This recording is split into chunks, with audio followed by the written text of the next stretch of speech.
Okay. Good morning. Sorry for the delay. Live TV is live TV. That's the way it goes. That's why you have a backup plan. Welcome to the Election Assistance Commission's kickoff for Cybersecurity Awareness Month. Our event today is focused on providing context of the threat environment elections are being operated in today, as well as practices from a couple different election jurisdictions that the steps they're taking to secure the election process. Today we'll hear from experts in cybersecurity, IT professionals, and elections. The goal today is to discuss the current threat environment elections are running, to understand the implications of that new operating environment for election officials, to provide ideas, practices, solutions, and techniques to address these threats moving forward. The reality for all of us in elections, and certainly the election officials at this table have recognized this, is that our new operating environment is one in which nation-state actors are targeting all systems, including election systems. These sophisticated, persistent actors are unrelenting in their pursuits. The good news is that election officials are not new to this. Planning, coordination, and securing the elections process is something they've been doing for years, and they are natural risk mitigators. They naturally ask themselves, what could go wrong? How do I mitigate that? And what else could go wrong? The goal of all of us is to provide actionable and timely resources, information, intelligence to help election officials at both the state and local level defend, detect, and recover from cyber incidents. In summary, to improve the resilience, the overall resilience of the elections process. We are fortunate today to have a wonderful group of panelists joining me for this live event. I'll start to my right with Joseph Lorenzo Hall, who's someone that I've known probably longer than he cares to admit. The Chief Technologist and Director of Internet Architecture Project of the Center for Democracy and Technology here in Washington, D.C. Hall's work is focused on the intersection of technology, law, and policy, working to ensure that the technical considerations are appropriately embedded into legal and policy instruments. Joe, on top of being a cyber geek, is that all right? Sure. No offense taken, is also a lawyer. What? Has a law degree? No. Oh. I had two law professors on my PhD. Got it. Just familiar with the law. Yes. There you go. And your Joseph's PhD and thesis was on information used for electronic voting as critical case study in the digital government and transparency environment. I can say personally, Joe's been someone that's engaged with us at the AC for a number of years and helped shape and make the voting system testing and certification program better. And so I appreciate the work you've done with us over the years. Next, at the end of the table here is Ben Spear. He's a senior intelligence analyst with the MS-ISAC, or Multi-State Information Sharing and Analysis Center, which is something that all election officials should become more familiar with moving forward, and is a new actor in this space. The Department of Homeland Security designated cybersecurity resource, the MS-ISAC, for state, local, and tribal territorial governments.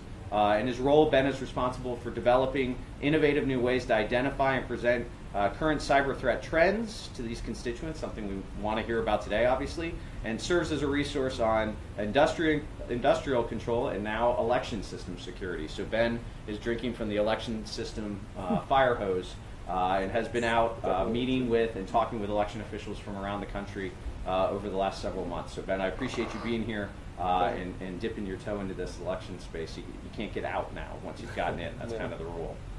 To my immediate left is Tom Connolly. Tom is the Director of Operations at the New York State Board of Elections. He has a background in corporate communications, interactive marketing, and public sector media relations. Originally a programmer.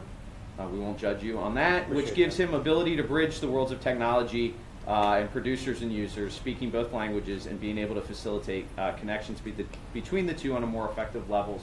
Tom and the state of New York have been very proactive addressing this new threat environment, recognizing the environment we're in, and taking steps to mitigate it moving in to next year, which Tom will speak a little bit about.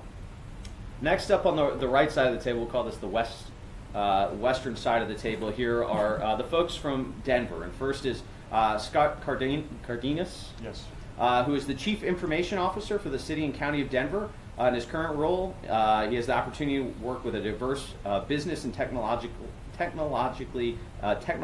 environment that supports over 56 agencies The city employs over 12,000 people, of which 9,000 plus are daily technology consumers in the support of the over 500,000 citizens in the city and county of Denver. Scott, by way of information, also got pulled into elections by our next panelist and has engaged in a cooperative partnership with Amber McReynolds and her Division of Elections in helping to identify and mitigate threats and provide real-time information to the Elections Department, which is what we'll talk a little bit today. We're also going to leverage you just in your IT background and the threats that you see in the city and county of Denver that can help inform the elections process, specifically involving things like the airport and other areas of critical infrastructure. Absolutely.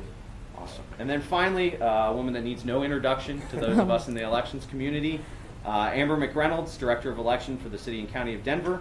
Amber's administered elections for over 12 years, and she has worked in the public policy and administration for over 16 years, nationally recognized as a leader in this field, has formed incredible partnerships, not just with the City and County of Denver, but the state of Colorado, as well as other counties to begin to address these. And so we'll talk about your approach to securing the elections process in Denver, what you hear from your colleagues at the local level, those who are administering elections and having to deploy those systems moving forward.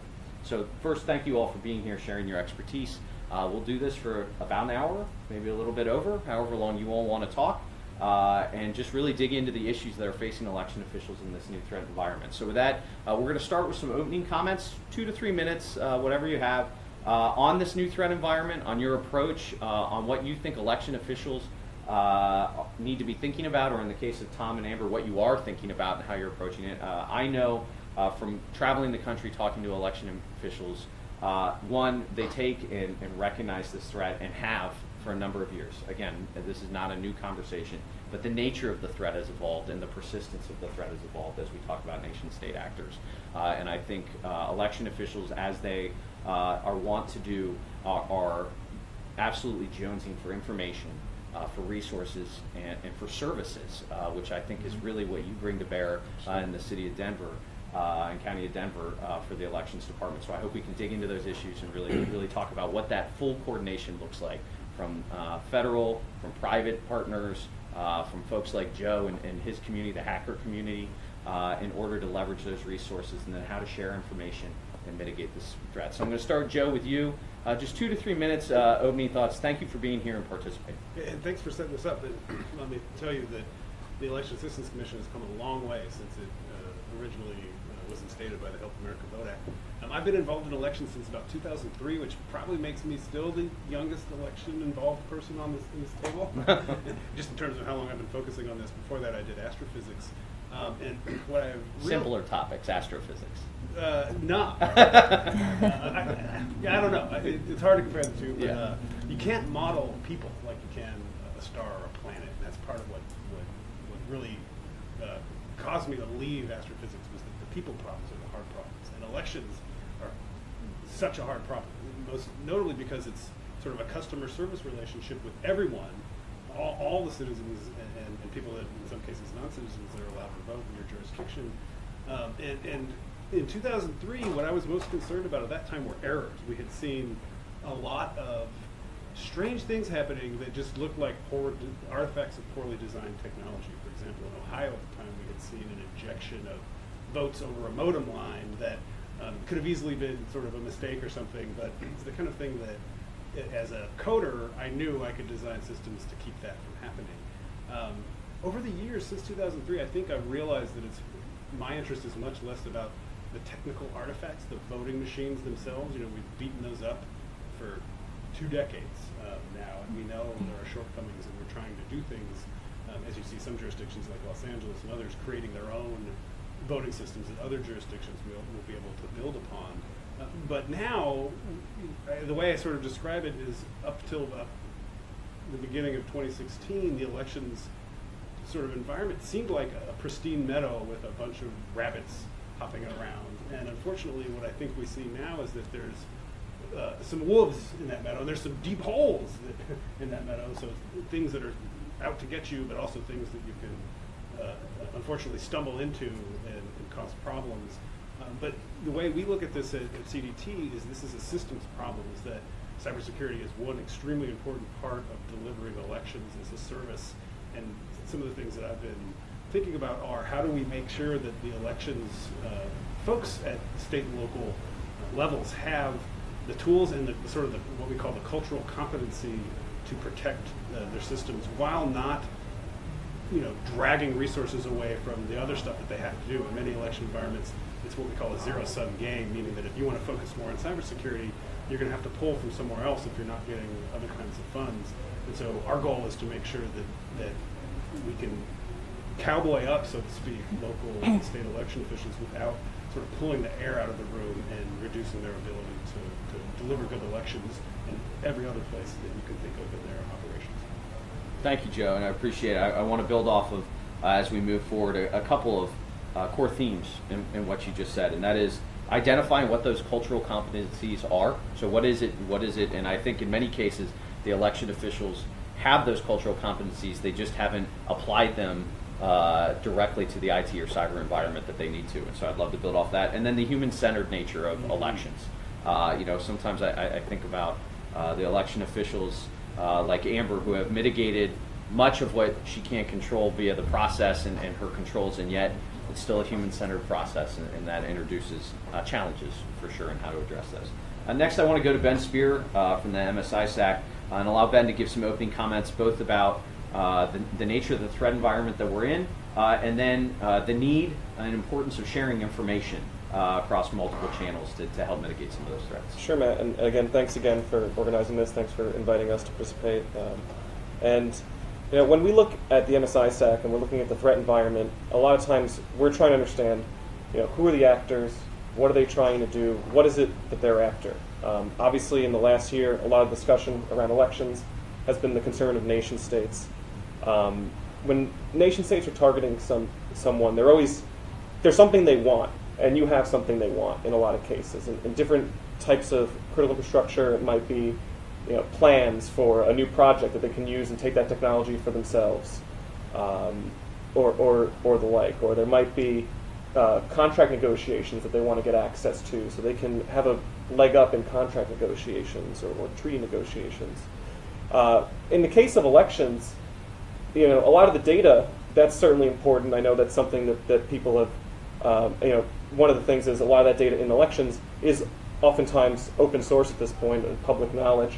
But we did see with the OPM hack a few years ago that there's an interest in gathering personal information on people by a lot of these actors. At the same time, it not necessarily with elections, it's not about the information always, it's also about the reputational piece. And can we create the image that the elections are flawed or not sacrosanct in some way to create fear and cause people not to want to vote or create questions about the result of the vote. And that's something that nation-state actors are definitely interested in their focus. At the same time, nation-state actors certainly difficult to track. There's a lot of different other actors as well that are interested in elections. We did see a lot of traditional cyber criminals and cyber threat actors as well last year who were interested in elections. And it's hard to know who should I be focusing on, right? What should I be looking for? And I think that's where that information sharing piece comes from. There's a lot of great organizations, not just the MS-ISAC, obviously Department of Homeland Security, FBI, put out their own reports as well. There's also the private sector has done a lot of reporting on cyber threats and cyber trends, and these are great places to look and receive information from. And there's a lot of types of different information you can get. You can get like a quick product that says, this is just what we're seeing, something, an executive level. But then there's also that technical level data that you can sometimes get based on responses to incidents and analysis that say, this IP address has been communicating with that IP address, or we saw this snippet of code being sent over. And that's all valuable information that you can use to identify particular issues in your own networks and the like. And so we strongly recommend that when you receive these documents, you review them, you see how they apply to you, you do this in consultation. If you're just an election director, you work with your IT staff if you have one, for the technical side, obviously. But also share it out if you're at the state level, share it out to the locals if it's shareable. We want to get this information as far as wide as possible. So it's very important to share, and it's very important to communicate back as well. We share a lot of information out, but it's also great if you're reporting information back to us at MS-ISAC or DHS or FBI, so that we can notify the rest of the elections community or our other state and local government partners that they're able to, there's an issue ongoing that they need to help resolve or look out for themselves. Awesome. Thank you, Ben. And a couple themes that I want to build off of moving forward from you. One is what those documents are. So what is that information that election officials can expect to receive? What does it look like? And then what do they do with it? And then how has it worked in other areas where you've worked, in particular with municipalities, with counties, with limited IT resources? We don't all have a partnership like Amber has, although it might be available to you and you might not know it. And so how do folks that have very limited IT support take and use some of the information that not only you all produce, but others? And then for the group to consider as well, how do we tackle the challenge in elections? And I don't know that this is dissimilar to other areas, but of messaging and talking about these threats, about incidents or whatnot, where we can maintain trust and confidence in the process, but talk honestly and openly about the nature of the threats and the threat environment. Because if the goal, as you said, of some of these actors is to undermine confidence, how do we have responsible conversations about this that reassure voters but also recognize the threat environment? Right? So those are two other items for us to consider. Tom Connolly, one, thank you for being here too. Walk us through a little bit of what New York's approach has been, both going through last year's election and then coming out of it with lessons learned, and how you all are approaching moving forward this threat environment. Well, thank you for having me. I think that this is going to be a great conversation because even hearing what we're already saying, I think we're saying all the right things. I think that obviously having communication here on the state level, on the local level, is going to be really, really important, and that's going to be one of the main prongs of what we're going to be doing in New York. I think that there's the reality of the situation, and then there's the perception of the situation. In the reality, you're dealing with kind of a three-legged stool, which is the technology, the processes, and the people. And I think we have to address each one of those and the threats that are targeted towards each one of those stools, legs of the stool. And then obviously there's the perception that we deal with, because it is a very public environment that we're in, where people have information, people have misinformation, and we have these kind of little populations online, otherwhere that just spread this information. And how do we combat that? How do we not just ensure the confidence in the system, but how do we also then go out and try to correct misinformation, amongst all the other things that we're doing. In New York, obviously, preparing for disasters or preparing for an unexpected event in the election world is not new to us. Obviously dealing with 9/11, or which happened on election day, or dealing with Sandy or any of these storms, we are prepared in the elections world to kind of respond to those things. There's always a backup plan. There's always a contingency plan. And so this, with the whole cyber threat, it's just, like you had said earlier, this is not new to us. As far as being prepared for things, cyber threat is just one more thing that we have to kind of keep in mind. As far as the information and how we educate ourselves and how do we really be prepared for these things, I think we have to figure out what are realistic expectations of our election officials. We can't expect them to become cyber experts, and we also recognize limitations that they may have, as you were just saying, Matt, with regard to resources and/or relationships on the local level. Where we come in at the state board is that we've really been able to kind of facilitate really good relationships with a number of different people, both on the state level, the local level, the national level, and so those relationships really allow us to have a more robust conversation about what's going on, but also it gives us a little bit more exposure to what can be done. And what we try to do in New York is we try to expand that down to the counties. We realize that it's a very large threat. We realize it's a very complicated threat. As you were saying, we have 62 counties in New York with a very wide range of resources available to them, especially when you break that down into not just counties, but then even to the County Board of Elections. We have some boards that have 4 people in their office, and their IT support might be someone who comes in every other Thursday.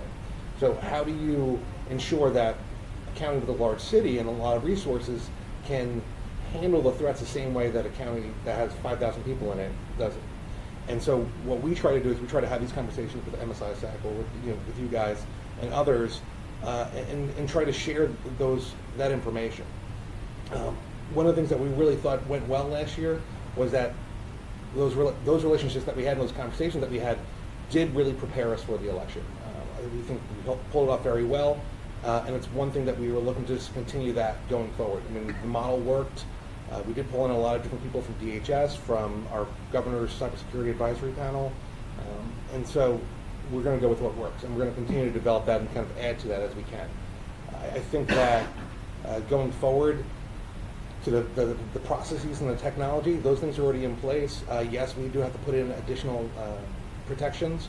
We're currently in New York doing an assessment of all the counties to see where they're at and what kind of resources they have available to them and what kind of holes they might have. And then what we'll probably do is provide them with some recommendations for different resources that are either free or figure out if there's a way that we can leverage something on a state contract to provide to them at a better rate, so that we can kind of help shore up that stuff. The processes, like I said, there's always been processes in place for contingencies, and I think that we just have to make sure that the cyber threats are involved. And then when it comes to people, it's just having these kind of these conversations between us and the local level, which we do, taking the opportunities at different conferences to educate them. I think we do have to educate them somewhat on cybersecurity and the threats so that they're familiar with the terminology and familiar with what they should expect.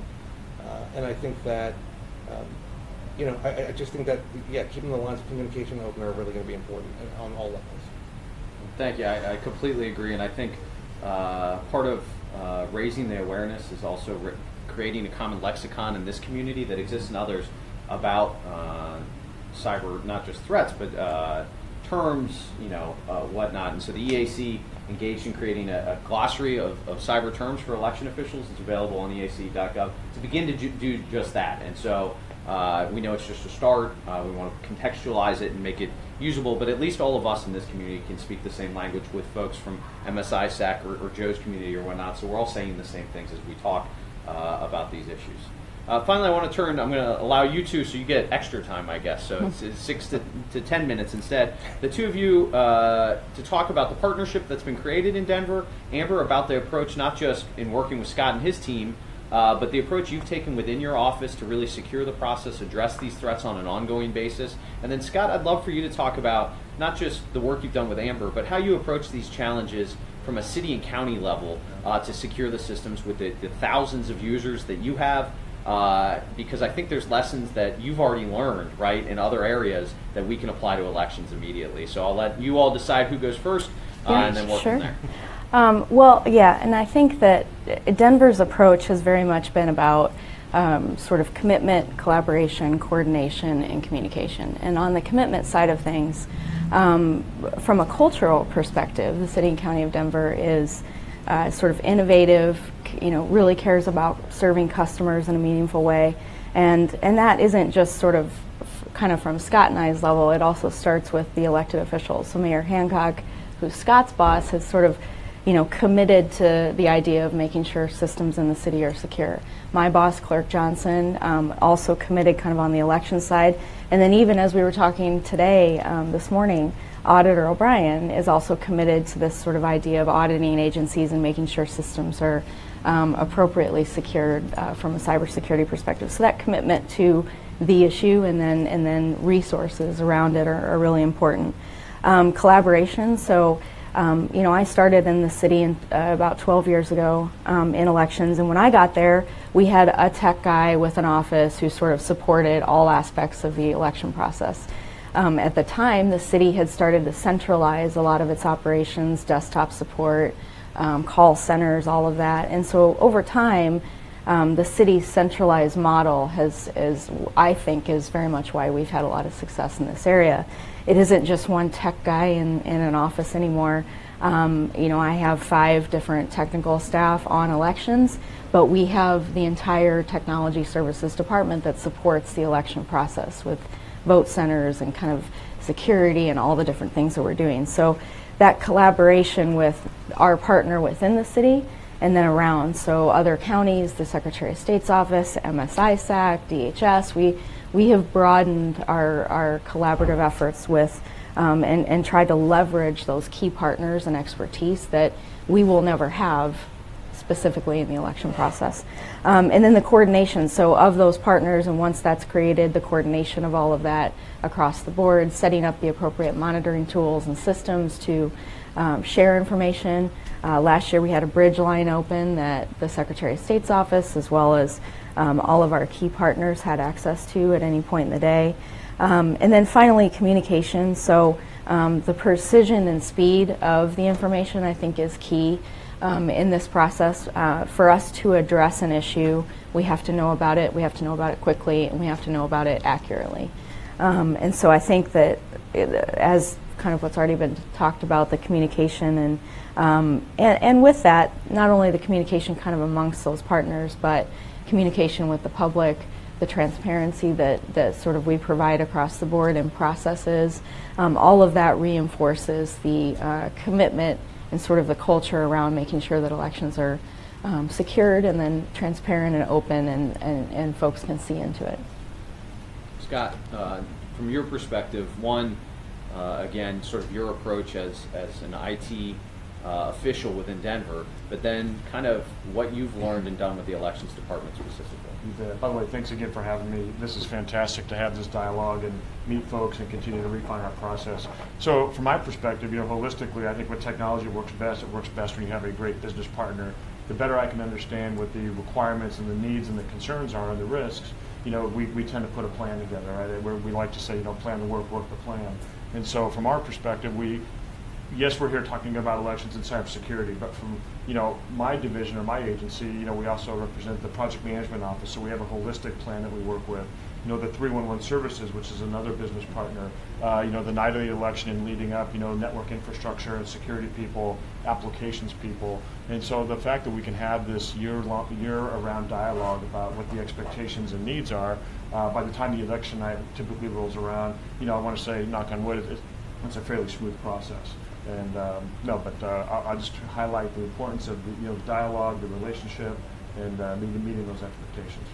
Awesome. Thank you for being here and sharing your expertise. I think so often we hear from, obviously, election officials, cybersecurity experts, but the county IT infrastructure has always been critical to elections, but more now than ever, being able to leverage folks like you within counties and even across the states is going to be critical moving forward. And I think that's probably a lesson that MS-ISAC has to share from other areas. So to kind of dig in and move forward, I'll start with Joe, but all of you should feel free to weigh in as we look at this.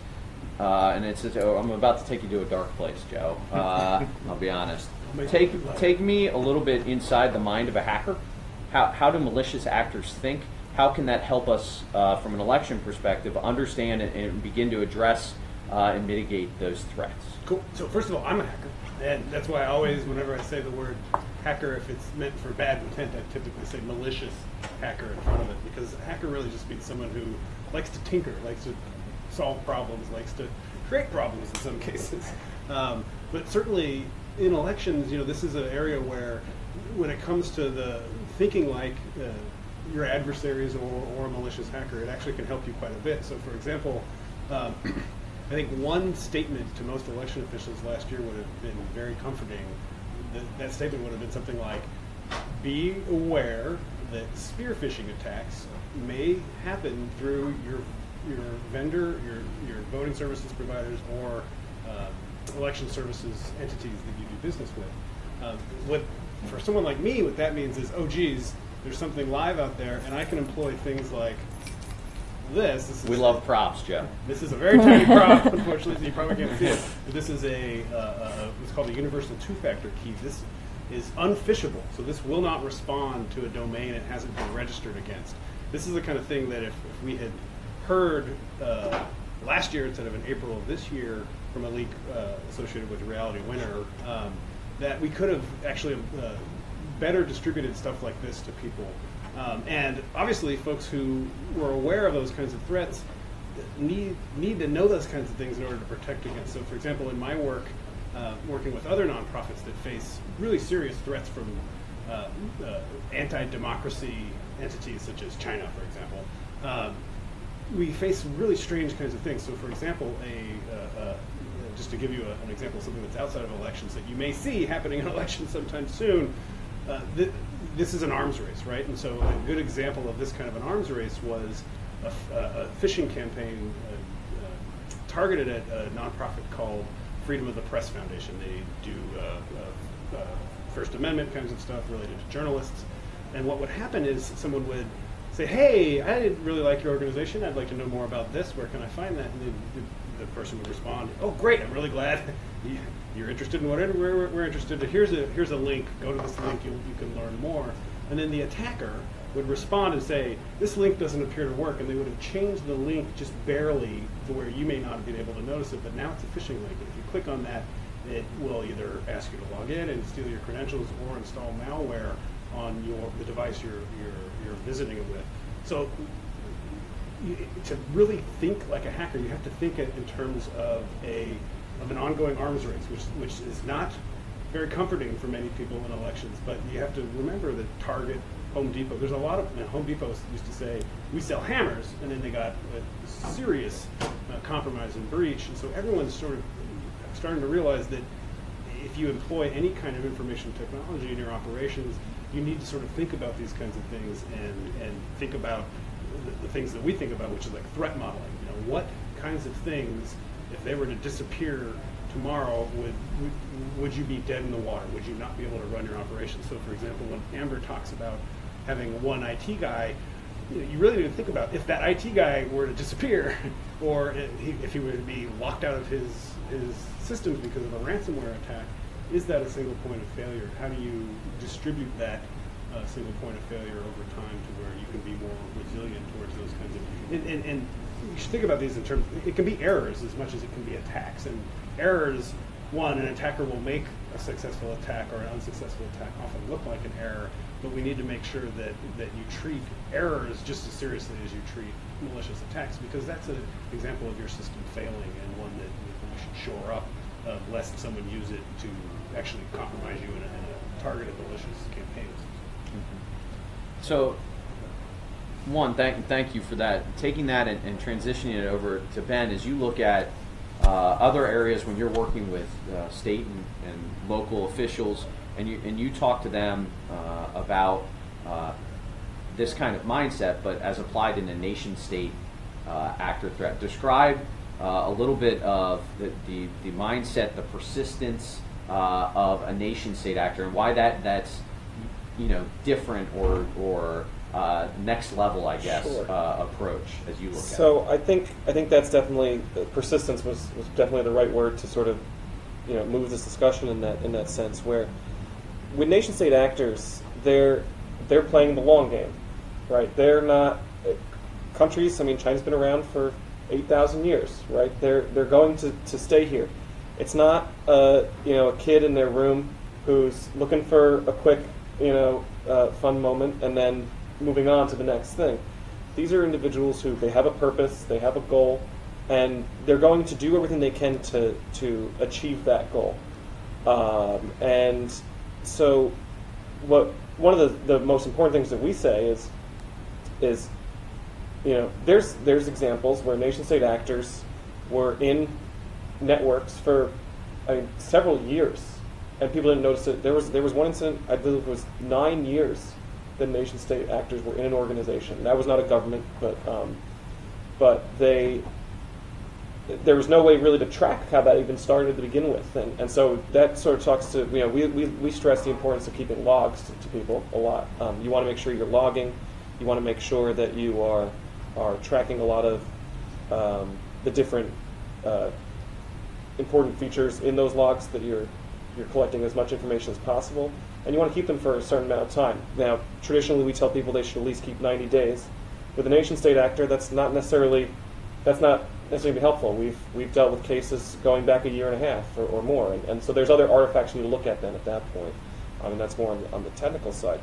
But the other thing with nation-state actors that you have to think about, something that's been coming up to me this last week with all the reporting on the states that may have been targeted potentially. A lot of people are saying, it didn't affect me, it affected another office in my government. And one of the things you have to think about with nation-state actors is they're not Americans, right? They don't understand federalism necessarily. They don't understand separation of powers or any of that kind of stuff.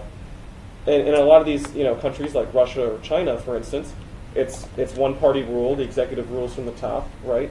And government does that. Federal or supreme government does everything. And so when they're targeting another agency, they might just be targeting because they don't have an understanding of the way the American government works, and so their intent may still be to target elections, for instance, but they're going over here because either A, they just don't realize that person has no role in elections, or B, they think that they're just trying to find any route in. When you're looking at the mind of a hacker, hackers are not just saying, "Oh, I want to target elections. Let me go to the elections website." What they're looking for are where are the weaknesses and the connections and the links that they can get in to then do whatever bad it is that they want to do. So they may go target another agency and find out it is connected to the elections or it's connected to the Secretary of State or anything like that. Or they may just look through your IP addresses that are publicly known in a lot of cases. IP addresses are assigned to the organizations. So sometimes it might just say State of Colorado or City and County of Denver, but there are times where it actually will say Department of whatever, especially at the state level. That's certainly the case, where you can just look it up and say, oh, this is owned by this person. And they can be seeking specifically the vulnerabilities in that case. And so that comes to that point of the importance of being aware of your vulnerabilities and the systems that you have out there, the asset management and the policy and processes for patching and the like that you need, because it's going to be hard to identify a nation-state actor, right? They're very highly skilled, and you just want to make sure that you're doing everything that you can in your power to identify them as quickly as possible, or deter them from entering. Yeah, and I think it's something I know we've talked to the election officials a lot too, is it doesn't even have to be targeted at the elections office to impact the elections office, right? So something like WannaCry, where that could have very easily have been elections offices as well, right? That wasn't that's a vulnerability that across an operating system that could have impacted election offices just as much as it could have hospitals or someone else, and so being prepared for that. Scott, I wonder if you could reflect on what you've heard. So you've heard, Joe talk about the mind. You obviously are trying to get into the mind of folks like Joe and work with people like Joe, right? And then help protect your systems in your area, not just in elections. How have you gone about, most importantly, training folks in the county and city to understand that mindset and to prevent, the sort of human-centered attacks? You bet. And so the good news, we're talking about a very hyper-focused effort when we talk about the elections. And the good news is, our folks love that challenge. But the reality is, in my case, I need to do cybersecurity 24/7, 365. So with that said, from a training perspective, I want to make sure I answer one of your questions. So absolutely, I'm glad someone does, Scott. Yes. But it is the most important thing we can do, right? We can buy appliances and we can buy security tools, and we have great partnerships like Ben across the table. But fundamentally, right, it just takes one person clicking on the link or doing something they didn't know. And so with that said, we have, and we're working towards actually modifying in Denver some of our executive orders. It will soon be mandatory, like onboarding training with like a year refresher from some online, for example, security training. So that's one thing that we do. And the other thing that we do, just from a security posture, absolutely, there's the tools, but it's important to have, you got to have the right processes, you got to have the right visibility. Like Ben was saying, I need to understand if somebody, are they in the environment, are they coming into the environment, where are they trying to go, where are they trying to pivot. But from my perspective, it's an all-day, every-day thing. And by the time we reach, an important election cycle, the good news is it's just nonstop, and we already have our cadence, and we already have that visibility in the tools, and now it's just about having that specific response or readiness for that particular evening, so to speak. So how do you talk to non-IT folks, right? One of the things we try really hard here at the AC is to challenge election officials that in fact they are IT managers, which I think they realize, but in fact they run some of the largest IT operations in most of the counties they're in. And so thinking and talking like an IT manager like yourself, which isn't a security expert, right? That's just an IT manager.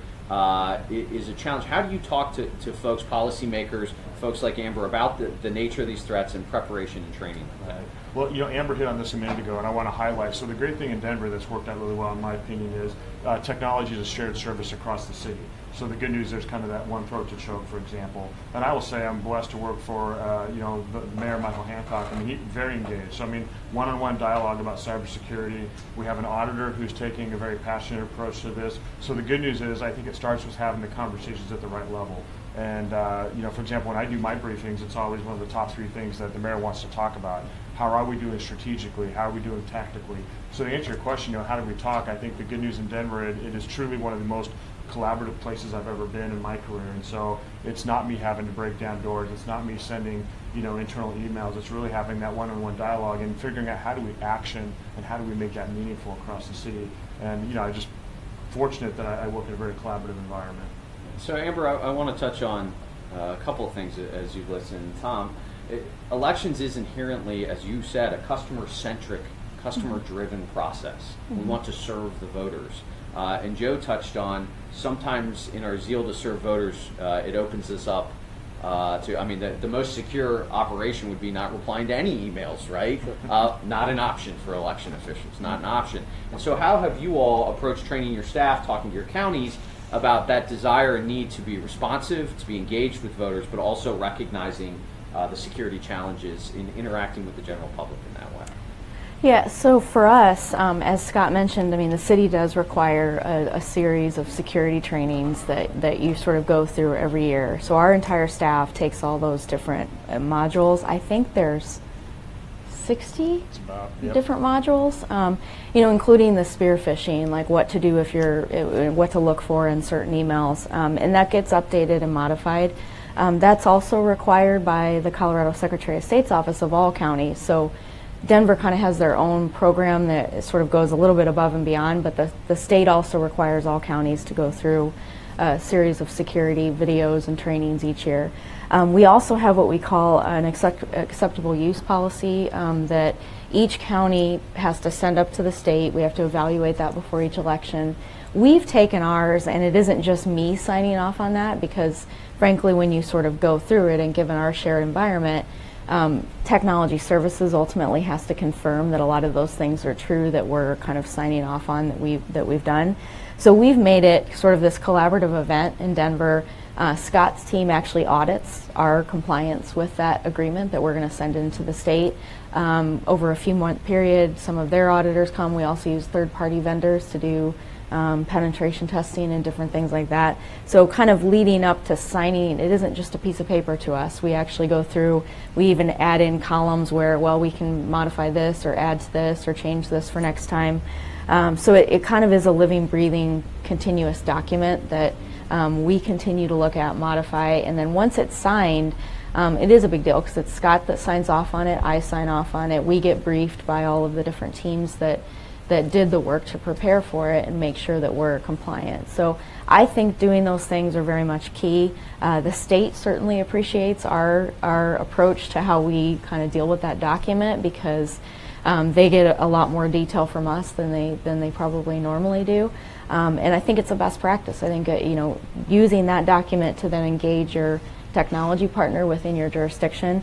And I can say this here, Scott and Technology Services is our closest partner in our delivery of election services to voters and to other of my election colleagues in the industry. If you don't know your IT, if you don't know your county or your city IT department, and if you can't say they're your closest partner, then you should take them to coffee tomorrow and you should start that relationship, because it is the most key relationship that we have. Also very yes, all of those things, and that is very much key to what we're doing. And I think to the point on service, when I got to the city, we had over almost 300 polling places.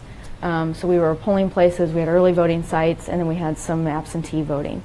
Denver now and Colorado now has ballot delivery, and then we have vote centers. So we've kind of gone from 300 locations across the city to 30 or under.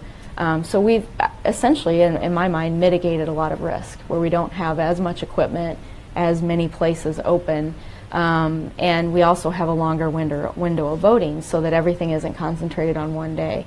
And I do think that that actually, from a process perspective, does mitigate some of the risk that we're facing in elections by kind of sort of leveling out and moving voters across multiple days instead of everything happening sort of on one particular day. Yeah. So, Tom, I want to, you mentioned, and Amber's mentioned, so I'm going to come back to the two of you, building of that kind of coordinated partnerships that you've had. I know you all have formed partnerships with a number of folks in the state, engaged with a number of folks to help begin to both understand the threat and mitigate it.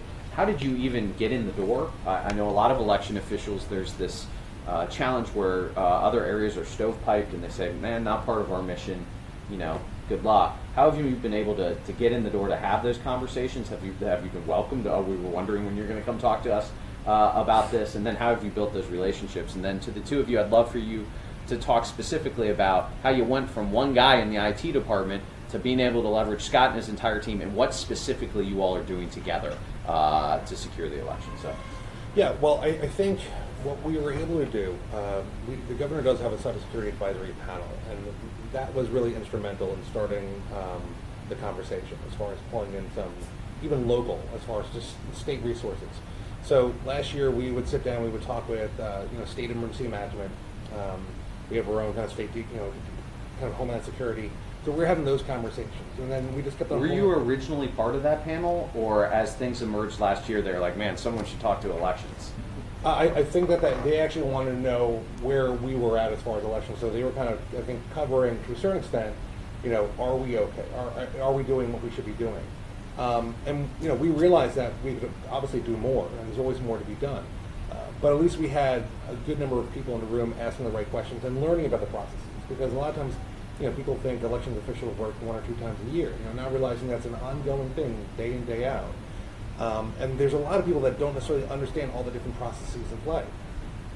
So we had these conversations with good people, and we've kept on bringing more and more people in. Earlier this year, we had an event that we had invited the EAC to come to, but we also had federal DHS, we had state officials, emergency management, we had people from all the different branches of the armed services come in, their kind of cyber commands, and we just kind of had a big open room with like state and local officials and all these people from different organizations, and we just kind of talked about the different threats. They were very curious. They were very happy to be invited to it, but they had questions for us, and they had some recommendations as well. But I think it's really important just to have those communications.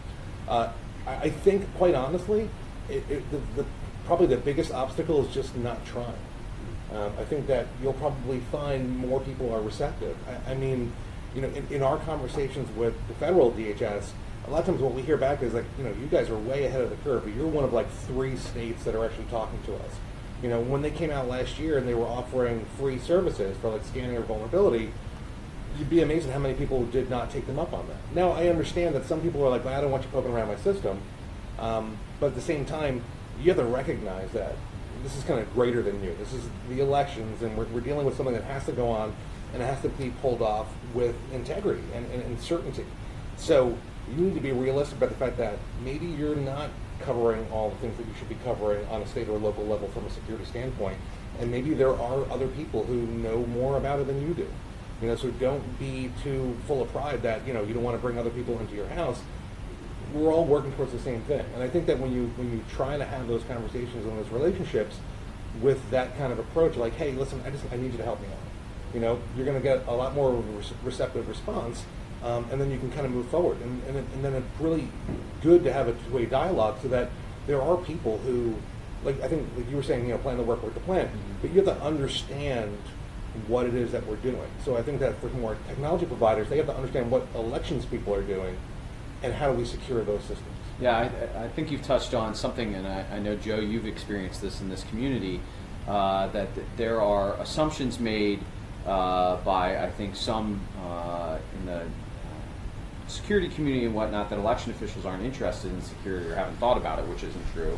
And then there's assumptions by election officials that security folks don't want to understand their operation. Election officials have spent a lot of time thinking about this, but that doesn't mean that they have the same expertise that security folks do. And certainly those folks in the security community haven't run elections and don't understand even the infrastructure of the election system, which brings me actually to you two, which is, how did you work to educate each other on how your systems operate, and then talk specifically about the partnership you've created and how it works? Well, yeah, so I think first and foremost, for us, over the last period of time, we've kind of gone from one model, which was polling places that didn't have a lot of tech, to vote centers, right? So that is technical, right? And so we've kind of had to think through strategically, what do we need in particular on our team that is election-specific technology folks? And so we've kind of built a group for that. In conjunction with that, we have sort of over time, and this really started in about 2008, technology services, sort of after they centralized various operations, that election was the first time that we utilized the 311 call center system, which is also part of technology services. Which, by the way, should be available to any election official to dial in and work with, right? 311 is widely available in counties and whatnot across the country. Right? It's a customer service call center for the city, so that all of the election calls go there, all city calls from constituents go there. But it's all centralized. We track all that data, so we have all that really rich data from customers. So kind of at that time, though, technology services started assigning a project manager to the election project. So as over time, we have built out this massive project plan that is all technology related, how they interact, desktop support, how we image the PCs that go out in the field, penetration testing, all these things are part of it. They've built in the key election deadlines and paths within that. We also, over time, learned very quickly, and I think this started in 2006, we had a technology failure, and since that time we have a freeze. So the city actually globally freezes technology around an election.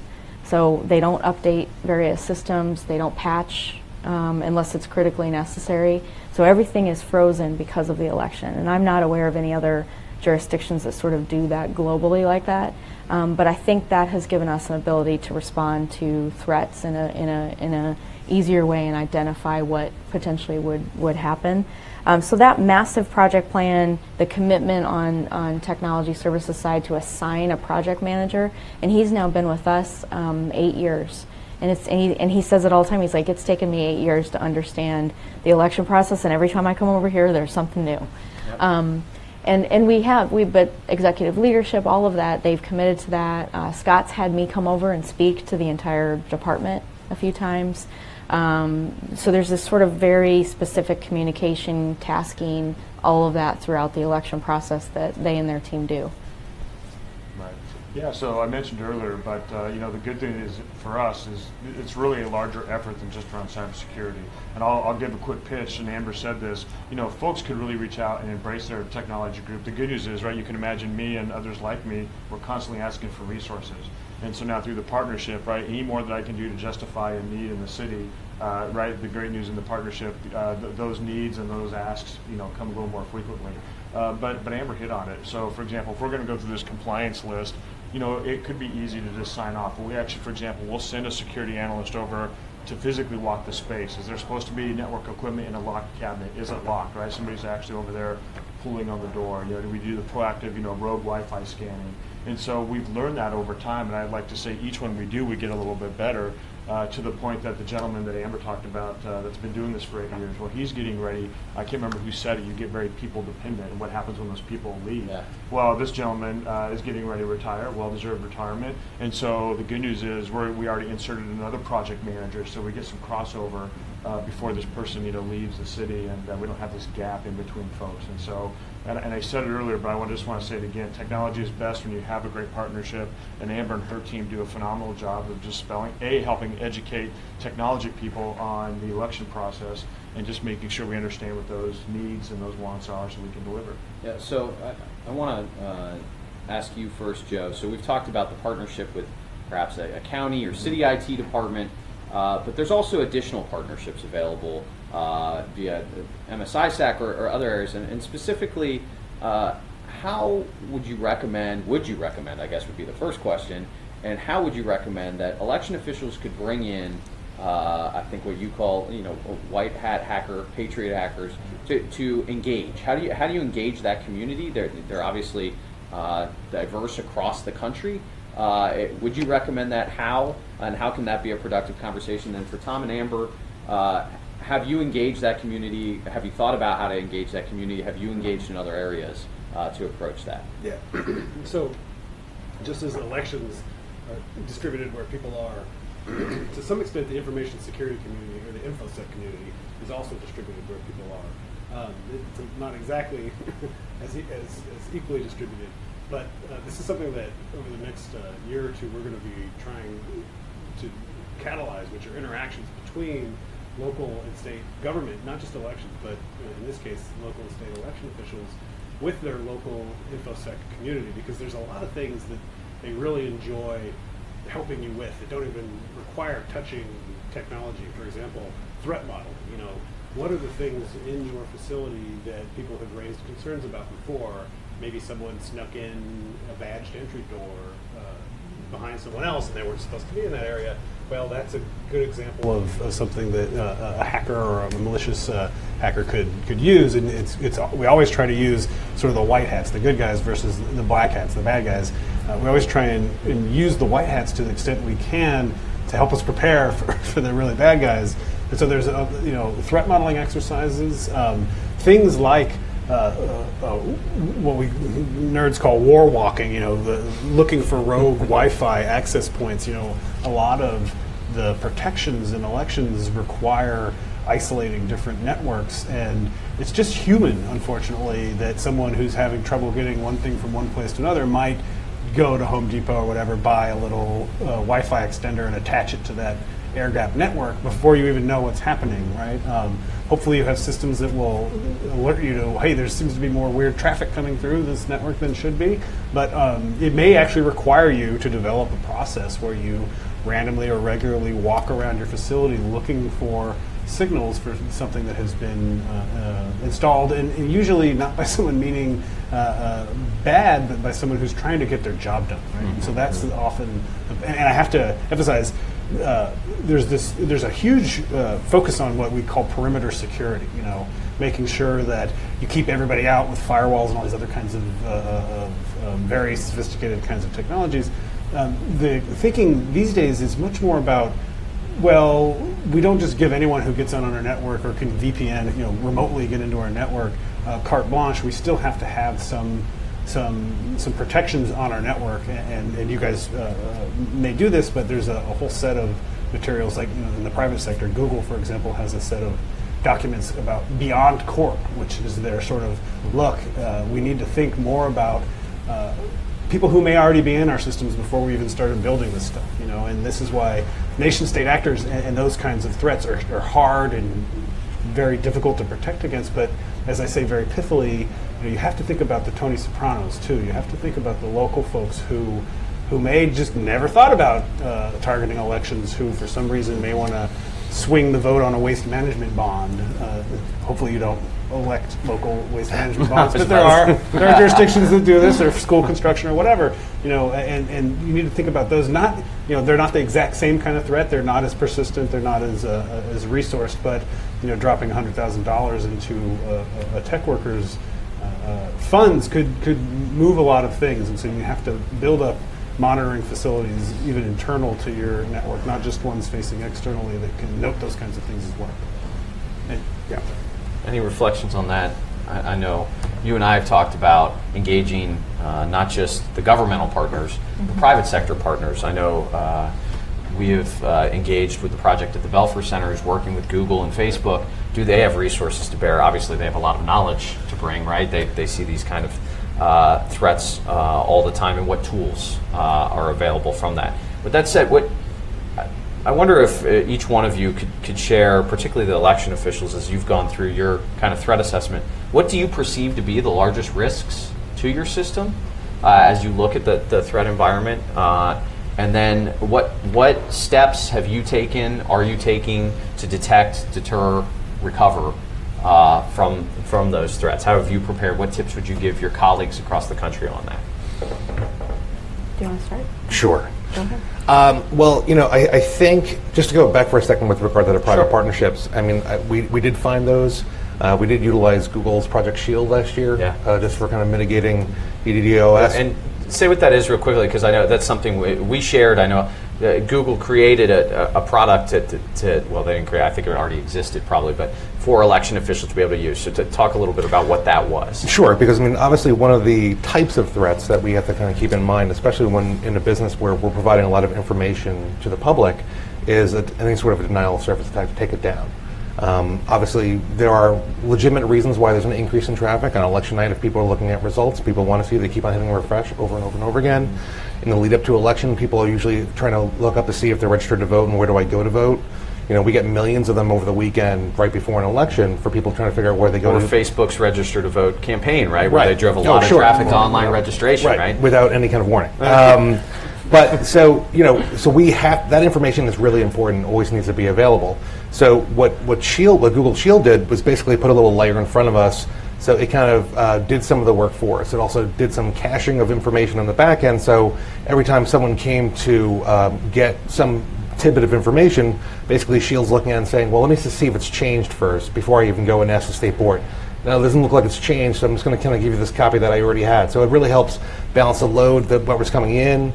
It also allows for some protection against any sort of denial of service itself if it is targeted, if people are trying to take down something. Because even just doing that, which is fairly easy to execute, taking all of a sudden a State Board of Elections website offline or the results offline immediately casts doubt in what's going on, and so that you don't want that to happen. And just we had those conversations. Google was great. Google sent an engineer up to us to help implement it right away, like over a weekend. So we were really happy about that. Your partnership with Google resulted in actual Google boots on the ground working with you directly. So they send someone up. Yes.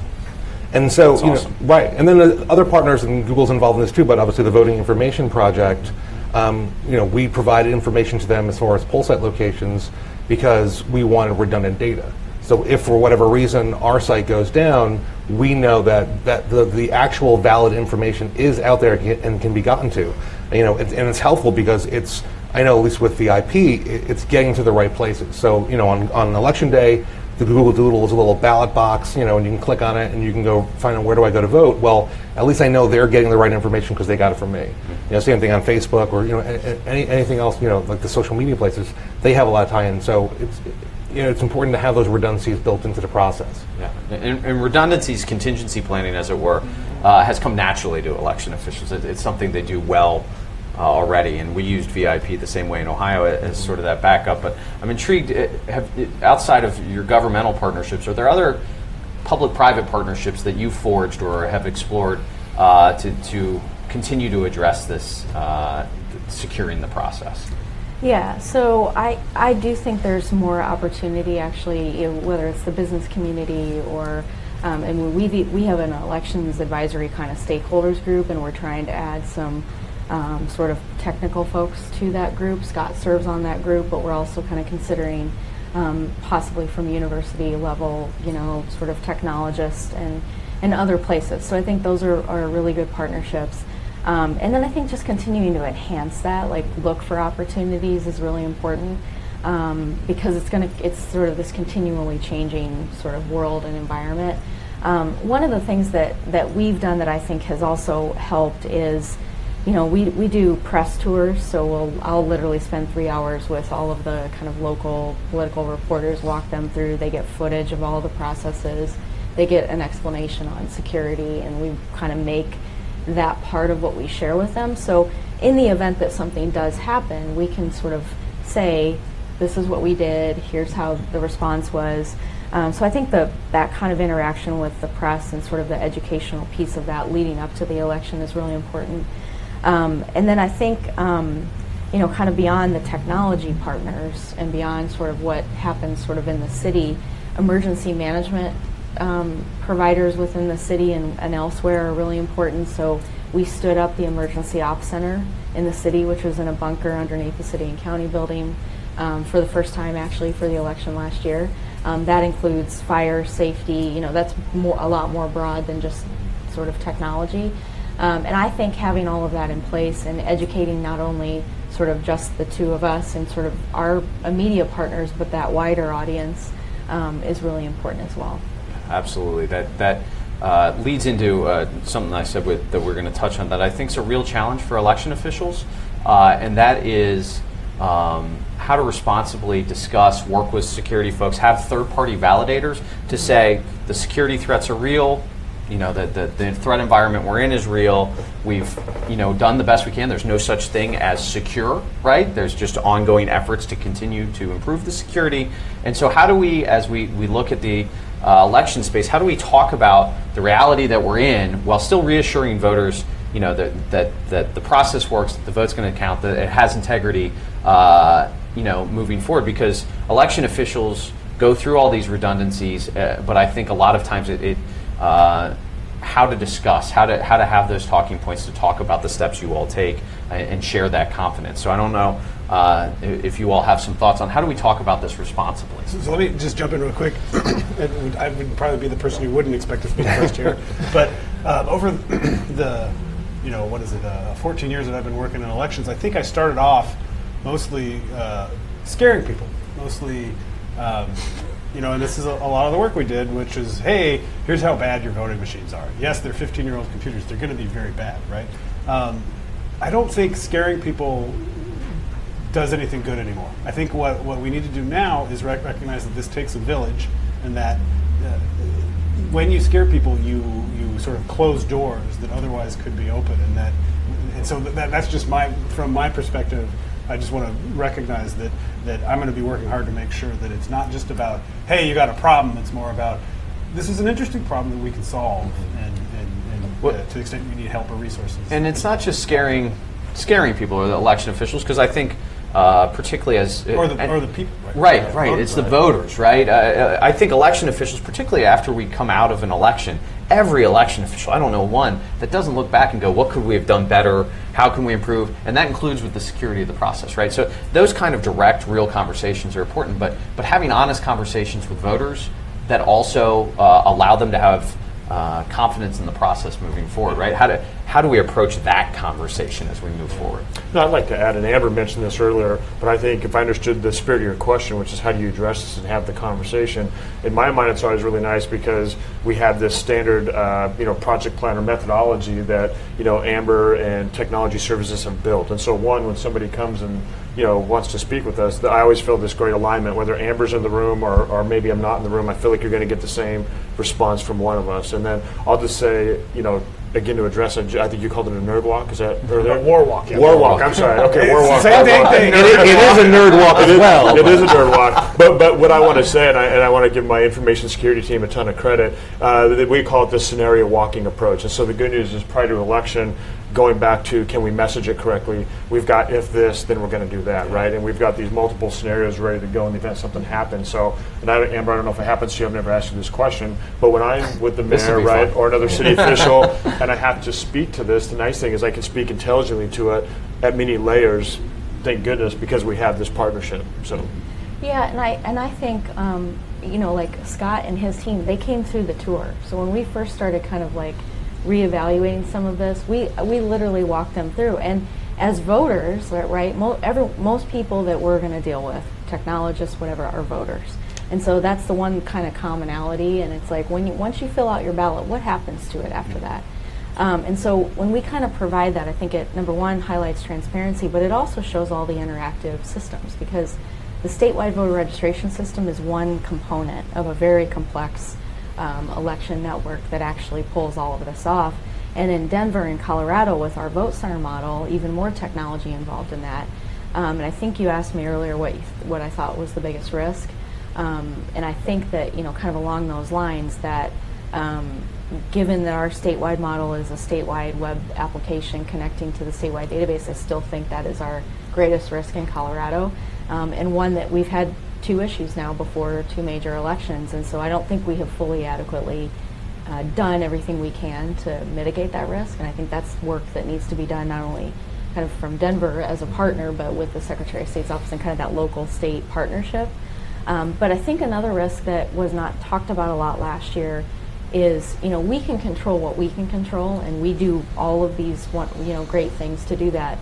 we have no idea. So like once we put the results out and the press organizations start consuming the results and posting them and displaying them in various ways on their websites, the minute that one of those looks different than what Colorado's statewide results do or what the national results look like, or states start differing from what is showing on a national television screen, the minute that happens, that is a chaotic event that will go across the nation and no one will know what is accurate. So I still think that is probably, just from a impact perspective, one of the greatest risks, because it's on election night, it's very specific, and I think it would create a lot of chaos.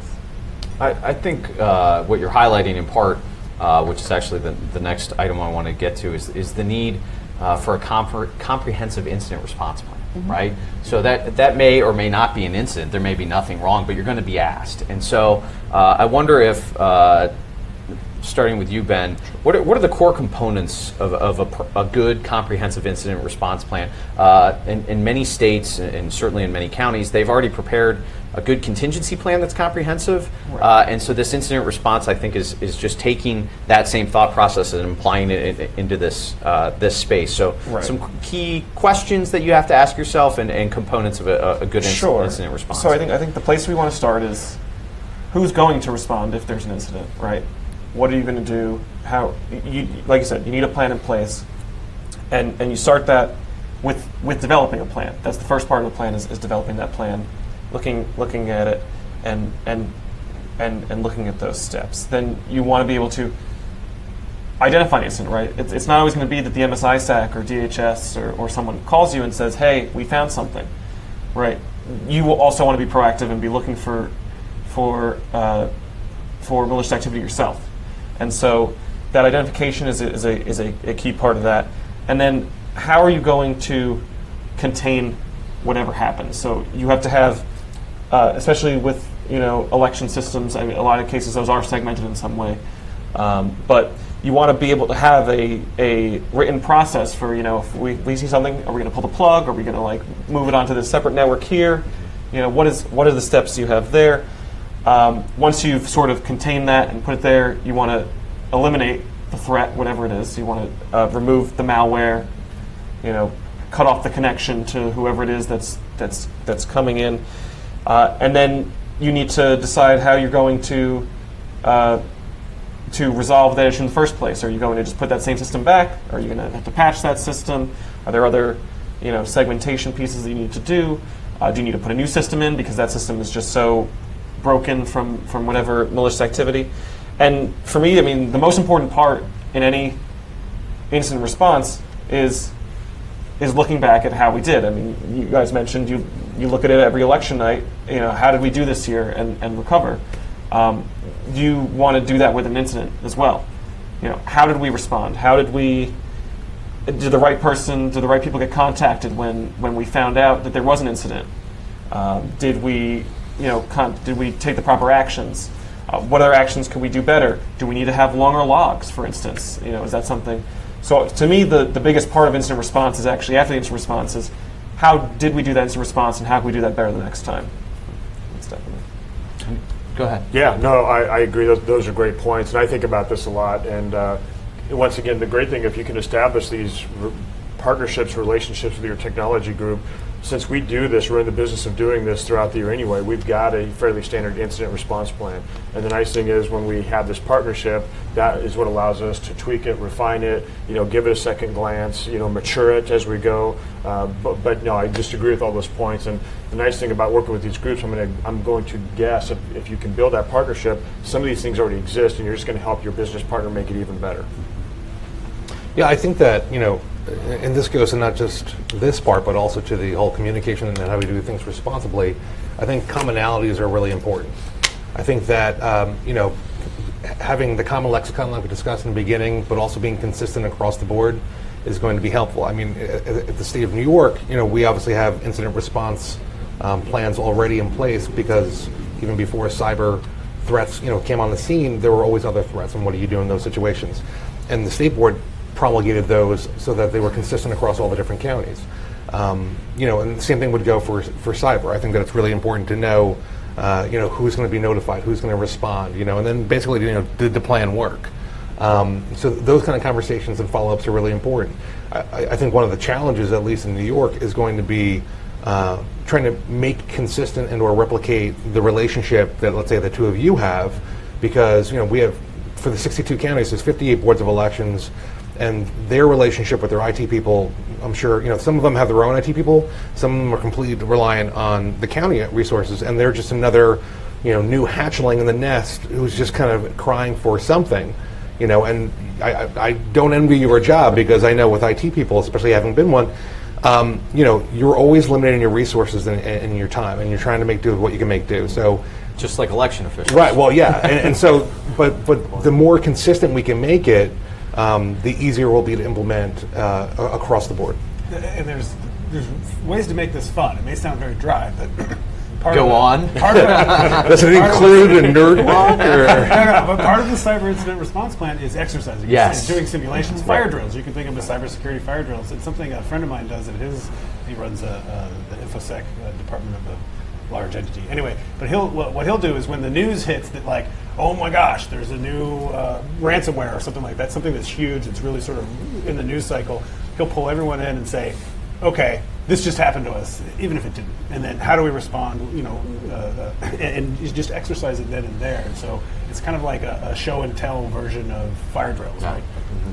Yeah, the plan's only as good as its implementation, right? And so exercising, I think that's a key point. And again, not to harbor, something that's already in the mindset of election officials, right? They test, prepare. So just incorporating that into your preparation checklist as you move forward is critical.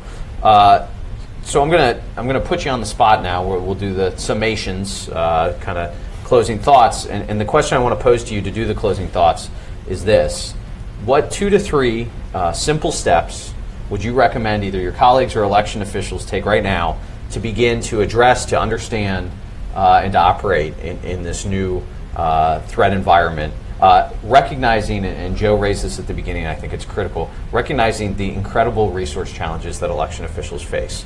I don't think it's talked about enough. Election officials frequently will not share the challenges they have from a resource standpoint because of the questions about, they don't want to undermine confidence, and they want to show that they're competent, right? But we all know, working in this space, that election officials, budget-wise, in many jurisdictions, really get the short shrift in a lot of ways. So 2 to 3 things you can think of that either you're already doing or you would encourage folks to do moving forward as we push towards either elections this year, because that's the other reality of this, is that the one thing election officials can't get more of is time, right? It's their scarcest resource. You're always one day closer to another election.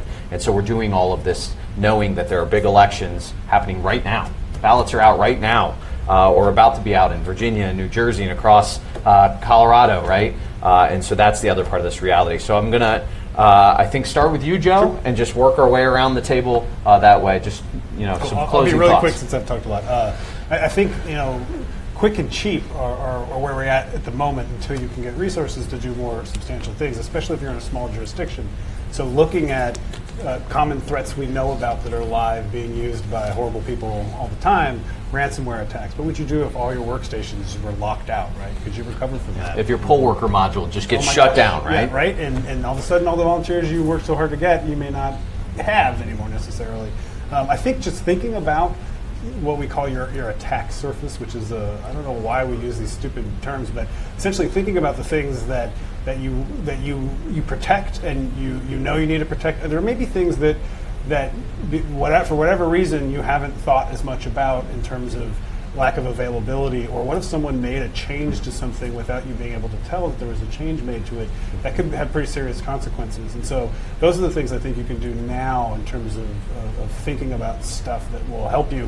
And more importantly, if you can put costs numbers on it and things that you can use and find local partnerships to help you make the case that, geez, it would really be good to have additional budget for these things that aren't cheap or aren't particularly quick. Yeah, and I think you all have highlighted a combined resource ask from 2 different departments within a jurisdiction has some force behind it, as opposed to just one person saying, hey, I know when I was CIO in Ohio, the joke was always, I was always asking for 2 more servers. Like, yeah, go away. You're just constantly asking for things, right? And so to have the backup of each other to say, no, we really need this, and here's why. Scott, 2 to 3 things, just closing thoughts. Yeah, so we've said it, but I think it's worth just repeating. I think if you don't have the relationship, do what Amber said, go out for coffee. Secondly, if you don't have a plan, build a plan. Commit yourself to a framework, to a methodology. And then I'll just highlight, because it was mentioned, when you start to embrace things like the freeze window we have prior to an election, it means something, because, patching is difficult. Setting up the right things to secure can be difficult. And so we really have this citywide uber focus to election at that time of the year.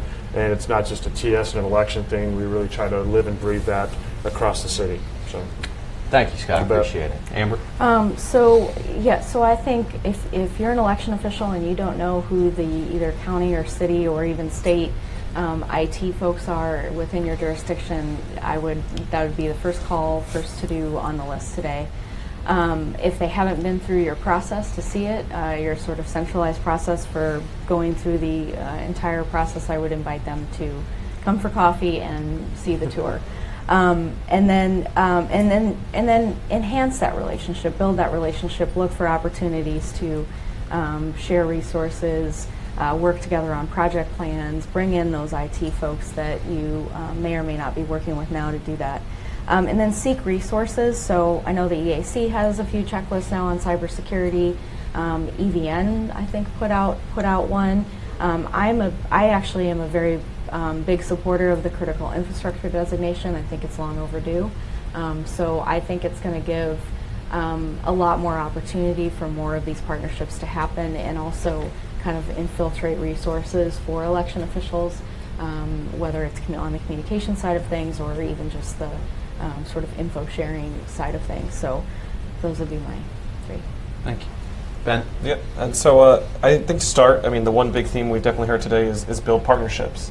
So definitely, work, join groups like MS-ISAC, work with the EAC to receive different types of documentation.